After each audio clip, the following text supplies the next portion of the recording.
700 টাকায় দেন, সমস্যা নাই। তো বন্ধুরা এই মাছগুলো নিয়ে নিলাম 700 টাকা। বৃষ্টি ভেজা দিনে অল্প টাকায় কিভাবে মাছ কিনলাম আজকের সম্পূর্ণ ভিডিওটি দেখুন। তো বন্ধুরা চলে আসলাম বৃষ্টির দিনে অল্প টাকায় মাছ কেনার জন্য ব্রাহ্মণবাড়িয়া জেলা বাঞ্ছারামপুর থানার সোনারামপুর বাজারে। আর সবসময় মনে রাখবেন, গ্রামগঞ্জের হাটগুলোতে বৃষ্টির দিনে সাধারণত দুধের দাম পাশাপাশি মাছের দাম তুলনামূলক কিছুটা কম থাকে। তো বন্ধুরা ওনার চাওয়া দাম 1500, আমরা বলেছি 600। যেটা বলছে এটা দিবেন নি?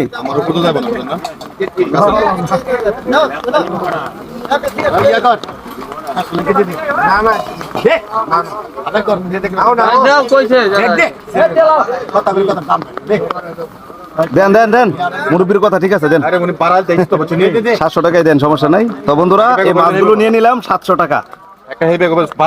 আপনারা জানাবেন কেমন হলো। তো বন্ধুরা ফাইনালি কিন্তু আমরা মাছগুলো কিনে ফেলেছি মাত্র